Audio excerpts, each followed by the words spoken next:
Olá, pessoal! Você está no vídeo agora de anexos epidérmicos. Esse vídeo tem um complemento dele, que é sobre a pele, porque nós estamos falando aqui sobre o sistema tegumentar. Assista o vídeo sobre pele e assista esse vídeo aqui também sobre anexos epidérmicos, para que você complete o seu conteúdo sobre o sistema tegumentar. Vamos para o vídeo! Pessoal, então agora nós vamos falar sobre os anexos epidérmicos. Os anexos epidérmicos, né, que são responsáveis por gerar muita proteção para o nosso corpo, muita função fisiológica importante para o nosso corpo, mas boa parte deles fazem parte do nosso embelezamento, né? Não é isso? Nós temos as lâminas ungueais, olha que coisa bonita de se falar, que são as nossas unhas que a gente pinta, né? Nós temos os nossos pelos, os pelos terminais que nós modelamos ou até mesmo retiramos. Então, eles fazem parte do nosso embelezamento também. Vamos começar a falar dos nossos pelos. O que são os pelos? O que é um pelo? Ele é um filamento de células mortas impregnadas de queratina. Então, ele vai estar presente em toda a nossa superfície corporal, menos na região palmo-plantar. E ele vai estar inserido dentro da nossa derme numa estrutura chamada de folículo piloso. E nós vamos ter dois tipos de pelos. Nós temos os velos, que são esses pelos bem fininhos, que você quase não enxerga, né? Aquela penugenzinha. E nós temos os pelos terminais. Esses pelos terminais, eles são mais profundos, por isso eles crescem mais, eles se ancoram mais e eles têm uma estrutura mais grossa. Nós vamos ter em grande quantidade presentes nas barbas, nas axilas, na região púbica, que são os pelos pubianos, e também na nossa calvária, né? Na nossa cabeça, formando ali o nosso cabelo. Quais são as funções do pelo, além do embelezamento? Nós temos proteção, percepção tátil, vocês viram na aula anterior, quem não viu, clica aí para ver a aula anterior, que lá nós temos terminações nervosas ali no nossa raiz pilosa, e também auxilia em menor quantidade da manutenção da temperatura, isso em pequeníssima escala, porque nós somos macacos nus, tem até um livro de evolução que chama Macaco Nu. Nós não temos pelo suficiente para gerar um aquecimento, uma proteção térmica do nosso corpo, mas quando você sente aquele arrepio, é o seu pelo gerando ali uma camada de ar que impede ali no primeiro momento de você perder calor.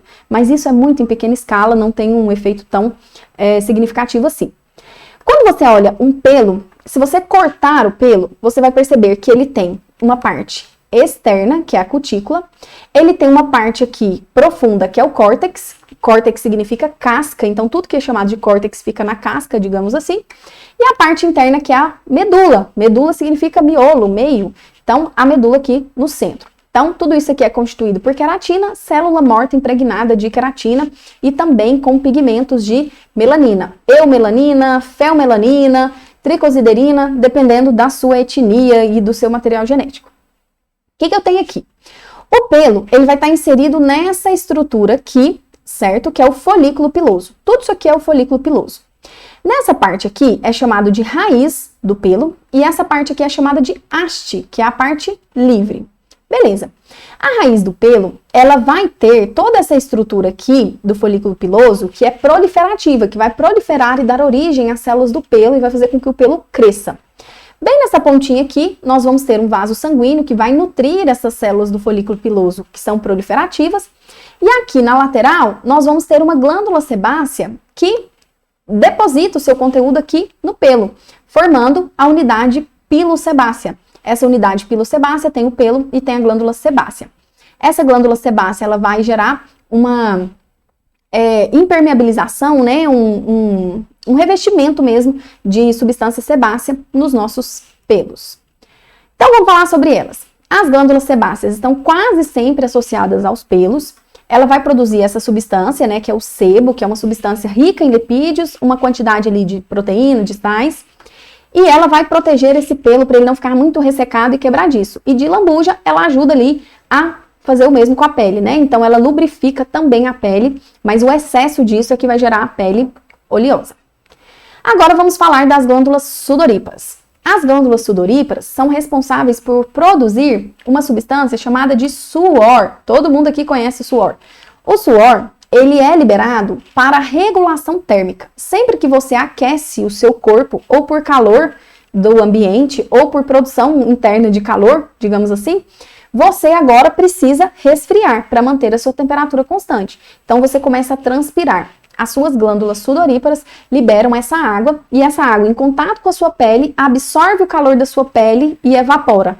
Na medida que ela evapora, ela leva esse calor junto.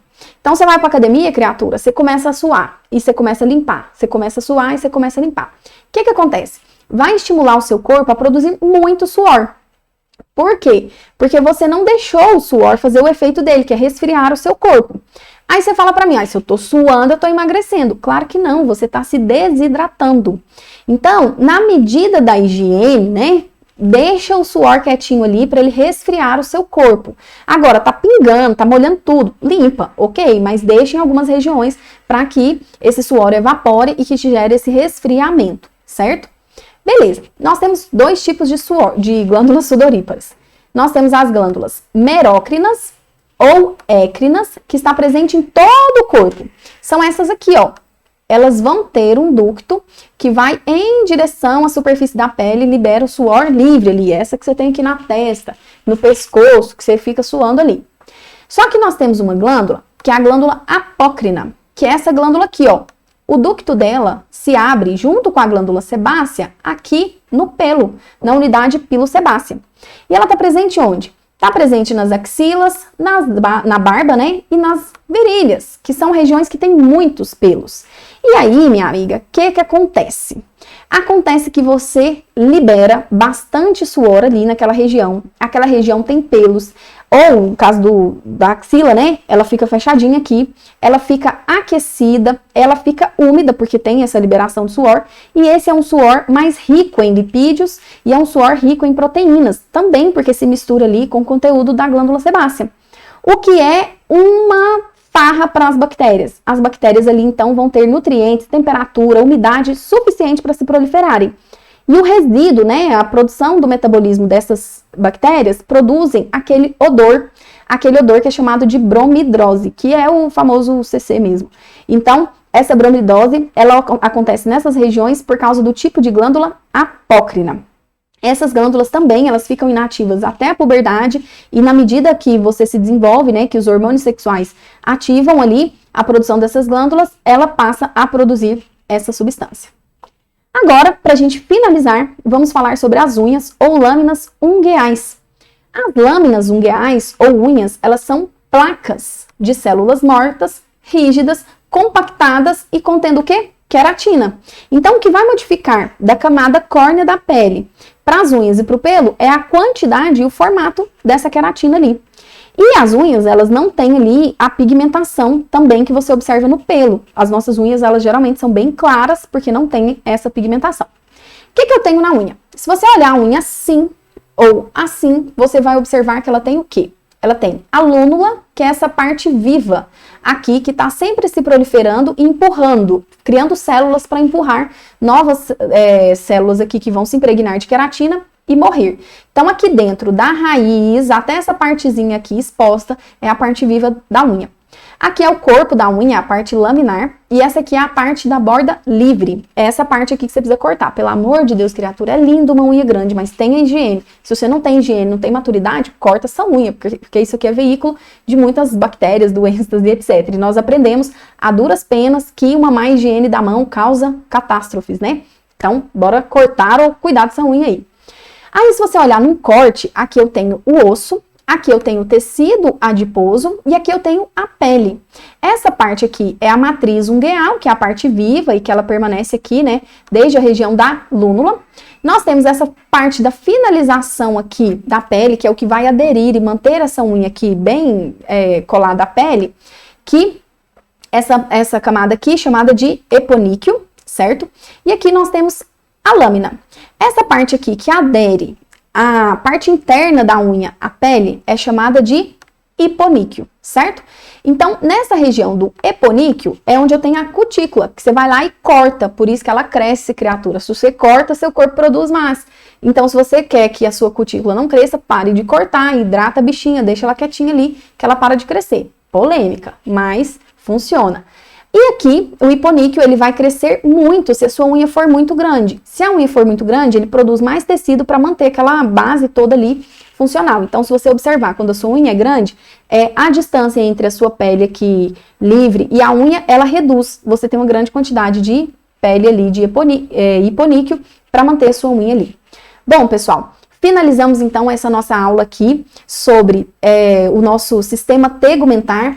Falamos no primeiro vídeo sobre a pele, sobre vários aspectos morfológicos da pele, e falamos agora nesse segundo vídeo sobre os anexos epidérmicos.